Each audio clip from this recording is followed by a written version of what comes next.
Hey guys, welcome back to Talking Football with Joe Camarota. This is the soccer show or football show, European football show from Newcastle to Brighton with my good friend Jacob Ford. I'm a Tottenham fan. He's an Arsenal fan, so this should provide a lot of laughs and good banter.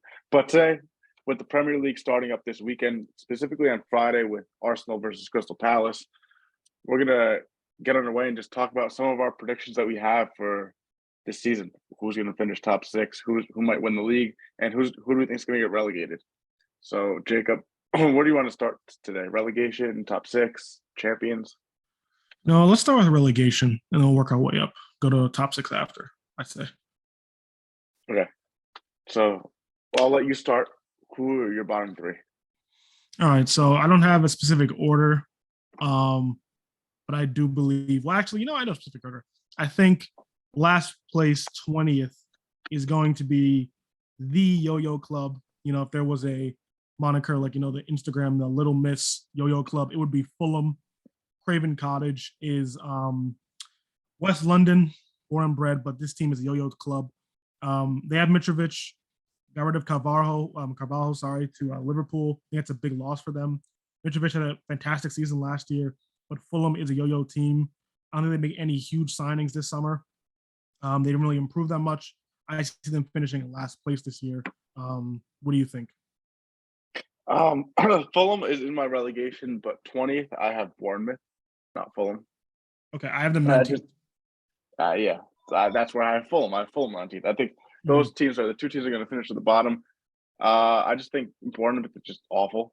I mean, I also think Craven Cottage gives them a bit more of a home field advantage than what's Bournemouth Stadium again? I totally forgot. But Vitality. I think Vitality. Yeah, Vitality.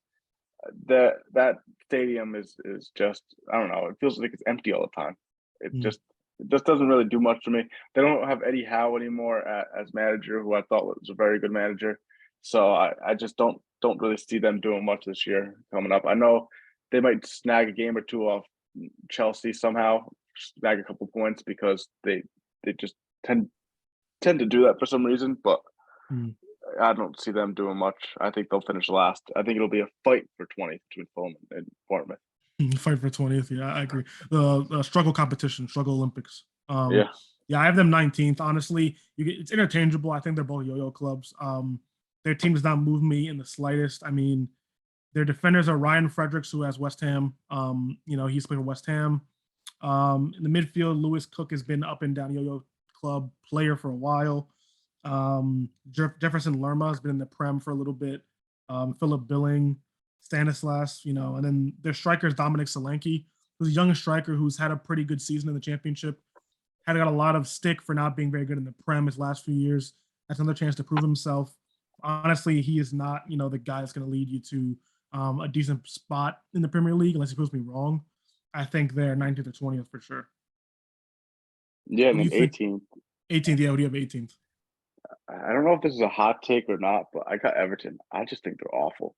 I think Everton's awful, and I really don't think they did anything to improve their team this year. I really don't. I don't think Frank Lampard's a good manager. They got smoked by Minnesota United, and look, that is a preseason game. I'll give you that. Preseason, we shouldn't take too much stock in preseason, but I think that team that they put out there was very close to their starting lineup. Where that's going to be match week one. I don't think it was like, oh, they're playing a bunch of youngsters got that game. They started a lot of players who might start for them this season, and I think losing Richarlison hurts a lot for them. And Dominic Calvert-Lewin's still there, but I mean, I think he's a good striker, but I don't know. I think that team's just very, very bad, and I don't see it. And how they ended the season under Frank Lampard when he got that didn't show me improvement, if that makes sense. They didn't really improve under them. If anything, I think they got worse. Yeah, they got by the skin of their teeth, honestly. It came on to the last few minutes of the last game, essentially. They get rid of Richarlison, who is their best attacker. And the only notable transfer that I see that they brought in was Dwight McNeil from a relegated Burnley. Who struggled last year a lot. I think he only had 2 goal contributions, maybe 2 assists, maybe 1 assist.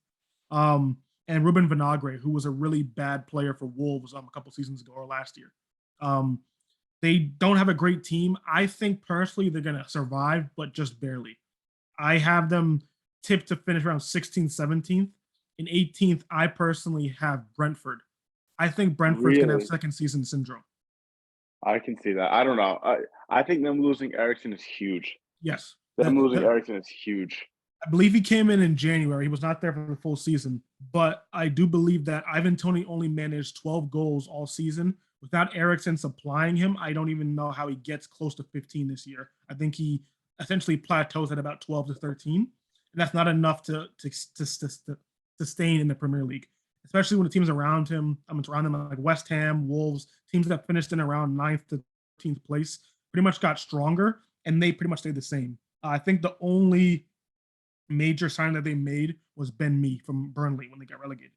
Other than that, Brentford has not strengthened at all, and they still have the same roster who finished well last year. But They this finished was 13th.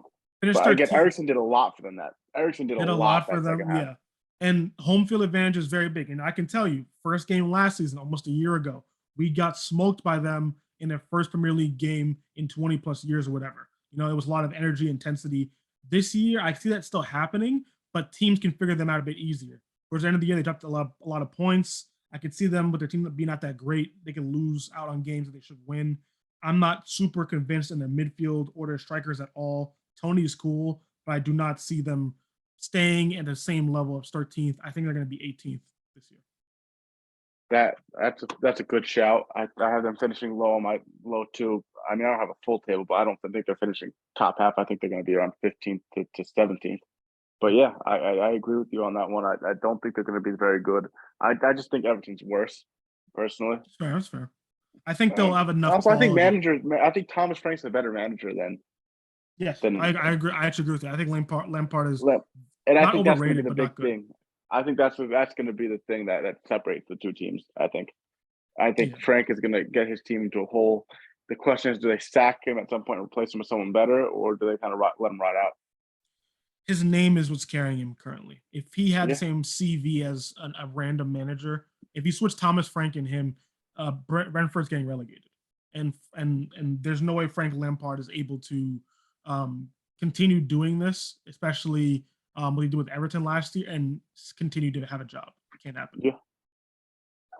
So let's move on now to, I guess, do you want to start top four? Do you want to start 6, 5, 4, 3, 2, 1 like that? You How do know, we want to do this? I want to kind of go opposite because I think first through third is not first through second is kind of solidified Yeah, for me. I think yeah. 3 through 6 is very interesting. I want to talk about champion. Who do you think is going to be the champion this year? I'm gonna go Liverpool. Okay. So I was originally gonna go Chelsea, and no, not what didn't change my mind was the the uh the Community Shield. That didn't change my mind on that. What made me go Liverpool is I think all the outgoings with City is gonna really hurt. I don't think they replaced Raheem Sterling, and I think, look, people say, "Oh, he's not that good." I think he's a very good player in my opinion. And it feels like they're just letting people go and they're not really replacing a lot, if that makes sense. Yeah, they brought in Holland and Alvarez, but that's two of the same position right there. So now you have two strikers, so you can't really play both of them at the same time. They lost Sterling. They they might lose Bernardo Silva. Yeah, it's inching closer supposedly. I don't know why. I mean, he wanted to leave last season and they were willing to sell him, but I don't know why after you get rid of Raheem Sterling, you want to also get rid of Silva and not have a replacement. Now they're looking at Lucas Paqueta from Lyon He's right going to be now. good, but I'm not sure how much Yeah, of an impact he's going to have first season right away. yeah. You know, I had the whole debate with Grealish about that. First season, how well do players adapt? I think Sterling was good in his first season.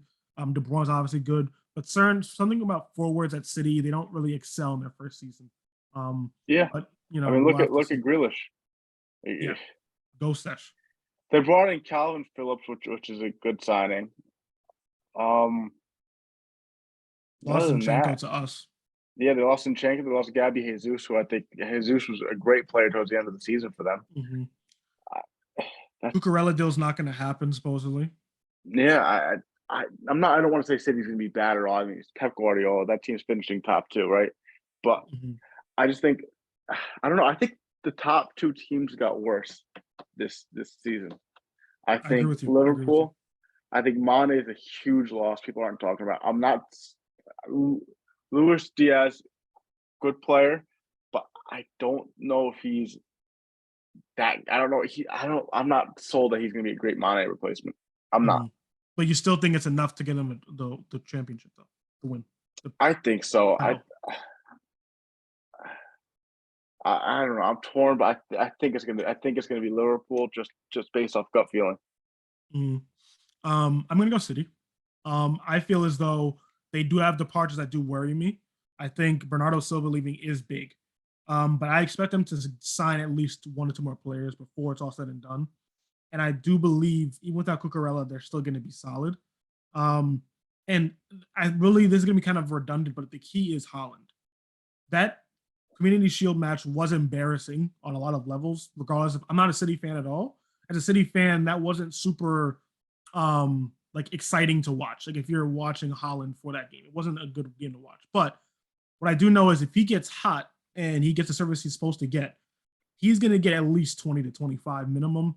You're going to get goals from Mahrez. You're going to get goals from midfield, from De Bruyne. Grealish will chip in. I don't know how good he's going to be in the second year, but I mean, he'll chip in for sure. Alvarez is there. He looked pretty lively in that game. I think City, they may squeeze it out again. I don't want them to personally because I think they've been winning a little bit too much. I want Liverpool to win, but my gut is telling me that's crazy. That's crazy that you want Liverpool to win.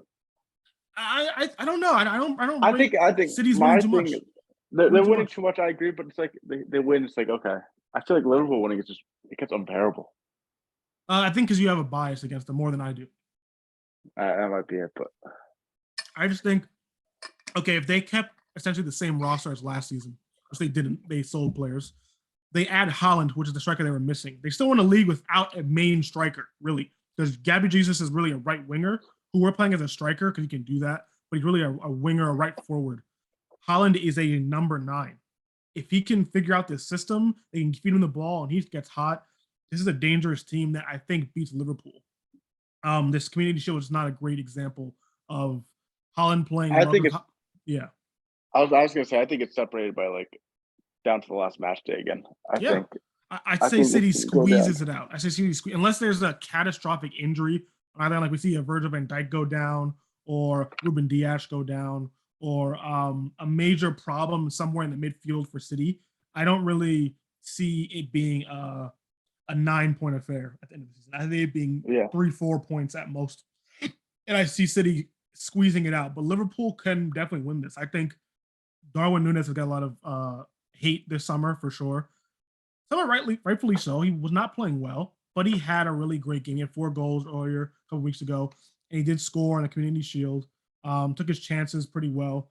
If he can keep that up, which is all he needs to really do, he can definitely manage close to 20 goals minimum, and that should be a decent enough. You know, with Salah also on the right of him, this is going to give you at least 40 goals possibly right there, which is essentially enough to get you to that point. I think it's really down to how healthy is their midfield. Is Henderson going to be fit all season? How good is Carvalho going to adapt to the league? Naby Keita going to take a step forward? Thiago, is he going to be healthy? Is he going to play at his best? If Virgil, they have 3 really good center backs, in my opinion. Konate, Matip, and Van Dijk are all very good center backs. Yeah, and they got the best fullbacks in the league. Yes. Alexander-Arnold is a generational talent. Mm-hmm. Robbo's very good. Mm-hmm. Great even, you could argue. I mean, I think that team's great. The question is depth for me with them. That's the biggest question. Once they get into, and we kind of saw at the end of last, when they get to March and April, the fixture list starts piling on. You're going to be playing 2 Premier League games a week, plus you're talking about Champions League, FA Cup, Champions FA Cup, League, Carabao Cup, because they're going to be good enough in all these competitions to keep progressing. And there's a World Cup in the middle of this whole season. Yeah, that's going to be a huge thing too. That's going to be huge. And I think, believe it or not, Erling Haaland isn't in that World Cup. I think that's a good thing for them. City coming back in January, new year, with a fresh Haaland, hasn't played in like a month, is going to be helpful, I think. Against defenders that might have been playing in the World Cup, might be a little bit tired, worn, injured. Injuries are going to be crazy this year. I think Haaland's going to City's going to benefit from that, I believe. And I'm going to be the difference, personally. So we have our top 2. I mean, obviously, I'm assuming you have Liverpool 2. I have City 2. Yeah, I have it just flipped from you. So now 3. This one gets interesting. Yeah. I have Spurs, but I'm not confident. because I don't really think they had a great transfer window. I think it's a bit overrated. It was great at the beginning. I think Perisic, good, very good signing. Bissouma, amazing signing. Then after that, I Richarlison. mean, Charleston, I think is a good signing, but he's not a starter. I think Kulusevski starts over him. A great depth, but I mean, I think they should have tried to improve the right wing back position. I like the Spence signing, but at the same time, he's for the future, which is perfectly fine. I don't think they should sell the future for now. I think signing Spence for the future, great signing. Fraser Foster in goal, good. Good to have a backup goalie. And then my issue is, and this is what I was thinking about last night when I was thinking about what I want to talk to you about Spurs and the Lenglet signing, right? It doesn't move the needle to me. It's not a terrible signing to me. It's what it is. It's another Ben Davies, but in the opposite direction. I think Ben Davies is great for if you want to play like a City. You need a great defensive player, and now you bring in Lenglet. It's gonna be great when you're playing a team like Bournemouth or some team that's just gonna sit back, right? I mean, Burnley's not here anymore, so we can't really use that scenario. But I think he's basically what Ben Davies' weaknesses are is his strength, and what his weaknesses are Ben Davies' strength. It doesn't move the needle either way. It's just you could swap one or two out there, right? So it's not a bad move at all. It's a loan. It's cheap, but I think they needed to shore up that defense a little bit more. I mean, preseason the team didn't impress me, but overall I still think you have Conte, and the reason I have them over Arsenal, who I have fourth, is because I just think the big games, I think Spurs are going to perform a little bit better under the pressure, under Conte, with the veterans they have, than does Arsenal, as we saw how they were end of the season last year. I completely agree with you. I have Tottenham third and Arsenal fourth. And that's mainly due to coaching. I think Conte in typically his second, when it has a full year or second full year with the team, that team massively improves. It's almost kind of throughout his career, you can see that. Now it's a short window because he's kind of like a mini Jose, where by year 3 or 4, he's kind of on the way out. But that second, third year, he's actually really cooking. And I think you've seen Tottenham kind of, dying in training because he's making them go through crazy conditioning. They're going to be a really fit team, willing to, run for 90 minutes. And you're right, in big games, that's going to matter. When you're playing a City, you're playing Liverpool, away at Stamford Bridge, you're going to need strong legs at the end of games. And I think when you have Son, Kulusevski, Kane, and Richarlison coming off the bench, who's an Energizer bunny, that's really good. And I think you've done enough to particularly secure a top 4 position because you got top 4, mostly because of our own fluke last year. But I think you've done enough to stay where you are. You're not in a championship contending kind of, caliber with your signings, with your window, but you've done enough to stay where you're at. We've had to, at least Arsenal from that perspective, we've had to improve to try to get to that 4th spot so we can get over the line. Because our team last year essentially showed that we can get top 4, but we didn't have the legs for it. We didn't have the goal scoring for it. So what we did was we addressed that. We got more midfielders, we got a striker. And that's what we want to do with that. And I think Spurs, personally, I think that doesn't move me. Perisic doesn't move me particularly, but Richarlison is good for depth because you're playing Champions League. It's going to be more games. You're going to win your early round FA Cup, Carabao Cup games. You're going to be in the Champions League. You're going to play Prem. Richarlison is going to be needed because you needed depth up top. The midfield, he can play anywhere up top too, which is cool. That's really good. Cool. Yeah. The midfield to me is pretty good. You have Basuma in there. You have Højbjerg in there, and I think who else do you have in midfield? That's like really Skip and Bendincourt. Okay, so I think you have consistency there. You have. I want an AM. They need an AM, someone who could break down a block. That's what they need. Everything else, I think, is fine. Midfield, defensively, they're fine. Just winning box to box, they're fine. They needed someone like an Ericsson, but they didn't get him. I think that's really big. I think if you get the AM or someone step up into the AM role, that's going to be huge for you. But your midfield isn't packed, and your defense isn't packed per se either, in my opinion. But it's enough. And I think it guarantees you a top 4 place, whether it's 3rd or 4th. I don't know. It will not be 1st or 2nd. I think there's going to be some injuries. There's going to be fatigue in there. World Cup comes around. After that's going to be rough, I think, for everybody personally. I think it's enough, though, to where Conte's coaching plus the depth you added is going to be enough for 3rd, definitely 4th. Yeah, I think what's going to be interesting is can they win an FA or Carabao Cup? I think that's really what's going to be more interesting with the team. with the depth that they've added, because I think midfield depth is great now. Attacking depth is very good. And it's really just defensively what's going to happen down there is the issue, in my opinion. I'm sold on Kuti, but everyone else, I'm not 100% certain. I'm sold on Kuti, Dyer. Davies is, again, like I said, him and Lenglet, they're decent options, but you need better. You need better if you want to win a trophy, in my opinion. They're not good enough to win a trophy. So you're playing 3 at the back or 5? Or three in the back or 4? Sorry. 3. Okay. So who do you think are your starting wingbacks? Wingback starting would probably be Perisic on the left, Doherty on the right. Okay. I don't know if that's certified third place quality.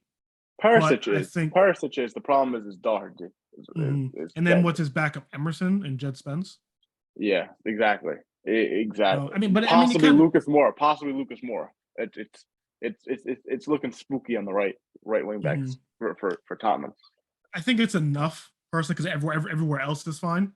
Fullbacks are extremely important in today's game. Wing backs, if you're going to play a back 3, are extremely important as well. If you play attacking players in that wing back role, it's not that bad either. It's more because then Lucas could be a tuck in and could be like that connecting play guy. I don't know if he's a great playmaker or not. I don't know how they're going to do, but yeah. But the thing is, I low key like Arsenal scared me. I originally had them outside the top 4. Preseason look great. My biggest thing is I don't know if Arteta is good enough in big games yet to say they're going to finish top 3. I think top 4 definitely. I think Chelsea have not moved the needle for me at all this offseason. United are United. They got their own problems over there. They're not ready yet. But I was considering putting Arsenal above Spurs because I'm really not happy with Spurs' window so far this season. Maybe it was just because it was so good in the beginning and it's like, what the hell happened? But I think Arteta's really got his team playing well. The problem is I think there's going to be a couple slip-ups there just due to lack of experience and due to just him historically not doing well in big games. Yeah, it's weird. I have Arsenal 4th, Chelsea 5th, United 6th. Same, exactly the same. Yeah. So Arsenal, I have 4th, my team, because I feel as though you're right. In big games, we don't seem to have the kind of clutch gene or like we want to get it. We kind of, when we play in big games. Now it was kind of weird because we showed up against Chelsea basically twice towards the end of the year, and we showed up against other clubs. We played Tottenham early on in the year, showed up well, but those were just like against big teams. When it's a big end of the season game, that's when we choked completely. So it was bizarre. It was like we have some games against big teams where we play fantastic and we'd actually control or at least have a good grasp of the game. And then towards the end of the year, when it actually mattered against teams where we're better than for sure, we just go into our shell and we can't get out of that. One issue I believed was goal scoring. We had no goal scoring at all. We had enough service, but it was to no one. We were relying on Lacazette and Eddie Nketiah to get us big goals at the end of the season, which is never going to happen. You have a guy that doesn't have enough experience with Nketiah, Lacazette, who was too old and slow. So now we have Gabby Jesus, who has a good mix of youth and experience that can hopefully take us over the line to get us in the top 4, which we missed out on last year. You have Odegaard, who seems to be a very good attacking midfielder, who's kind of the guy playing in between the lines, not too advanced and not too back. He's going to be playing in the middle there. Martinelli isn't going to be like your crazy guy's going to give you like 20 goals, whatever. He might be a playmaker off the left. Saka's going to be on the right. We know Saka can do on the right side, obviously with England and Arsenal. Our defense looks fantastic. Saliba's going to be great. Saliba's going to be a star. Our main issue to me is injuries more than big games because we have the depth now to address those issues, but injuries is a problem to an extent because Tomiyasu and Tierney cannot stay fit at all. Neither of them can stay fit. And those should be our first 2 fullbacks. Zinchenko now. Yeah. Zinchenko, I thought was going to be the kind of like switching out between Tierney, but Tierney can't stay fit. So I have a feeling that might be Zinchenko's main position. And Tierney is the backup guy per se. And Tomiyasu is so unfit, we're now playing Ben White at right back. So Ben White is a good defender, but I don't like him against pacey wingers, personally. I prefer Tomiyasu, but Tomiyasu can't stay fit. So what happens is our central defense is Saliba and Gabriel, which is fantastic. I love that. But now that right back position is a really good passer and a really good playmaker in White, but defensively on the right, dealing with up and down wingers is going to be a big issue. When you're playing against Liverpool, Luis Diaz on that side is going to have a huge day with Ben White. I think possibly not because Ben White's bad, but it's not his main position. Yeah, Son would have a field day with him too. Yeah. Any of the top, I think 7-8 teams. Sterling would go crazy. Sterling would have a. It's not like White is a bad defender on the right, but it's just not his natural position. And I've seen him play in that role. It's not the best, I think Arsenal going to finish fourth. I think our preseason was excellent. We're undefeated. Only conceded we conceded a lot of goals, like 5-6 goals, but we did not lose a game. Played fantastically against Sevilla, who I think drew against you guys 2 weeks prior. Beat them 6-0 convincingly. Beat Chelsea convincingly 4-0. Took care of business in America. Traveled a lot. Did great. I think Gabby Jesus is going to be minimum 15 upwards to 23 goals this season. I think we're going to be good as long as we stay healthy and we can address some of the issues when it comes to big games. But other than that, we should be fine. So I think one thing that might take Arsenal out of the top 4, but it seems like Arsenal's going to play him without really getting into everything that's going on there. The Party situation. If Party gets, suspended by the team or the Premier League, I think that those dent into the team right there. We saw what it was like without them with Party last season. I think that could have Chelsea leapfrog them. But let's look like he's going to play anyway. So I'm not. It's very bizarre on the club right now what's going on with that situation. I don't want to get too much into it. Yeah. I do want to say though that I'd be okay with him not playing at all completely. And I think we have enough to address that because there was periods of time where he was injured last year, for about 2 months, and it was Xhaka and Elneny, and it was good enough, and it got us points. Now, and it worked in big games as well. I think we beat Chelsea with that pivot. We beat Chelsea with a Xhaka Elneny pivot. We beat top 6 teams with the Xhaka Elneny pivot. I think it's fine. I think we also have decent depth on the bench when it comes to the midfield, people that can fit into that role. But I think it's fine with that. If he does play, it's whatever. I'm okay with him not playing at all because of the whole situation with that. But I think it's enough for now. But I think really 5th place is big for me. I have Chelsea in 5th. Yeah. That's due to their window. I just don't think they did enough. I don't think they did enough. I think Sterling's a great move, but their tack still kind of stinks. Their defense is getting older. I think they missed out on Koundé, which hurts them. Yeah, that was big. And Cucurella's going to help, but he's not like a central. He's not a center back though. It's an attacking option. They need defenders. Like you lose Rudiger, who is a big loss for them. As much as like people may not rate Rudiger, Chelsea fans know Rudiger was a huge part of their success in the Champions League and at the beginning of last season. Thiago Silva is still there. Lose Christensen. Azpilicueta may be going to Barcelona. We don't know. That's kind of a long deal that no one really knows what's happening. That'd be a long saga. But Chelsea defensively isn't there fully, and they don't have a striker still. They had a failed Lukaku experiment. I think it's one of the biggest flops in Premier League history. 100 mil last year, already back on loan to a team that sold him. They don't have a striker. Sterling can play a false 9. Havertz can play false 9. You need an actual guy up there that can get you 20 goals. They don't have that. It's a big problem. I think Mount's going to be good. Conte's going to be good. Kovac is going to be good, but like it's not enough to where I'm like you're better than City, Liverpool, or Tottenham for a whole season. They're a couple injuries away from being a 6th place team.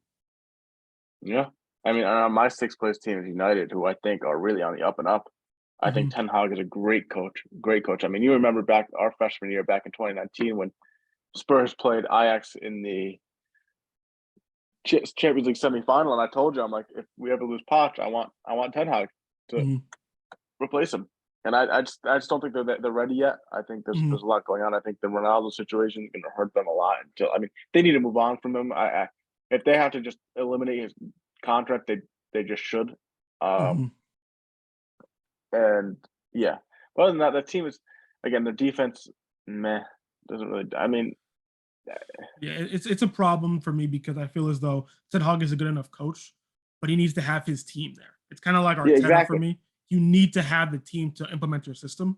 He has too much former Ole and Ragnick deadwood in that club for him to like really blossom. Like that team can't do enough. I think Sancho's going to be good. Yeah, I think I there's think a he'll lot be of fine. potential there. I think there's a Hmm. ton of potential there. The problem Hmm. is that they're not ready yet, Hmm. if that makes sense. They're 2 to 3 years from being at I mean, Yes. I think next year they can compete for top four with the right transfers, Hmm. don't get me wrong.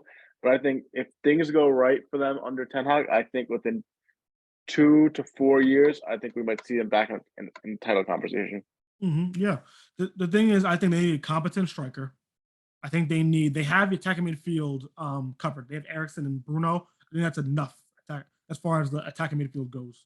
They I think need to Martinez figure is out. also a great center back signing. I That's a do great center think back that, front. Yeah. Their main issues for me are fullbacks and their pivot. Those are big yeah, problems. That yep. McFred pivot is terrible. It's been bad for years. They have to address that immediately. They still haven't really done it that much, really. I think they're waiting for Declan Rice to leave Ham. It's gonna be a pretty penny. It's gonna be over 100, which I'm not sure he's worth that, but it's an English tax, and West Ham covets him. Maybe They're he just gonna leaves on need a that. free. Yeah, he could hold out. I think he has 1 year left, maybe 2 years. I think 1 year actually. So it could be big. That could be a serious one for them. But this year though, they kind of need to make that jump though. I think waiting out, hoping to get him on a free is going to be hard when I Yeah, think teams like Chelsea are going to be in for him. Even other teams around the league in other leagues are going to be in for Rice as well. You don't want to put all your bets on hopefully him coming to United next year. They need to address the pivot now. Their fullbacks, I think, are dreadful. They signed a backup left back, Malacia, who looks okay, but like he's a backup. Luke Shaw's injury prone. Dalot isn't that great. Tellez on the left is terrible. They've said that it's like all United is terrible. Wan Bissaka can't get a starting position there. It's not like they in the have a really striker good position fullback. too. Who's going to start up top for them? Martial. That's what I'm saying. Strikers, they need pivot, striker, and fullbacks. And that's like most of the game right there that they need to get taken care of. And Yeah, that's a big but thing for them. Ten Hag needs to get that done, or like their board needs to get players in, but it's going to take at least 3 windows minimum. they're not there yet. But I totally see the potential for them with the right guidance under Ten Hag. I can totally see them being very, very, very good within the next few years. Oh Just yeah, not they there can yet. Just easily not there top yet. four, possibly contenders in 3 years down the line. They get everyone they need because I think Yeah. City's time is coming to an end pretty soon. I think Holland's going to stick it And out. Liverpool's too. Liverpool's too. Liverpool's too. Salah's getting up there in age. Henderson's Hmm. getting up there in age. Thiago's getting up there in age. Allison's up Hmm. there too, I think. Yeah, I mean, and Klopp is Virgil signing van Dijk backups. too. Klopp's signing Yeah. backups. He's signing Konates. He's signing Cavallos. He's signing Luis Diaz, Darwin to kind of be the next generation. But I just he don't think might be they're going to gone be too. that. I Yeah, just they don't won't be. think they're going to be as good as what they have now. But yeah, Yeah. but I think that'll wrap it up for us today. We went through our bottom three, our top six, who we have winning the title. I mean, we're pretty much, other than I got Liverpool winning it, you got City winning it. Hopefully Spurs win it, but see what happens. Thank you guys for tuning in to Newcastle to Brighton. Talk about basically everything in the Premier League. We'll probably rendezvous back here again after match week 1. Maybe we'll do something after the Arsenal game. Who knows? We'll figure it out. I'll be doing Tottenham talks after Tottenham games, little short videos doing that too. But thank you guys for tuning in, and we will see you guys again soon.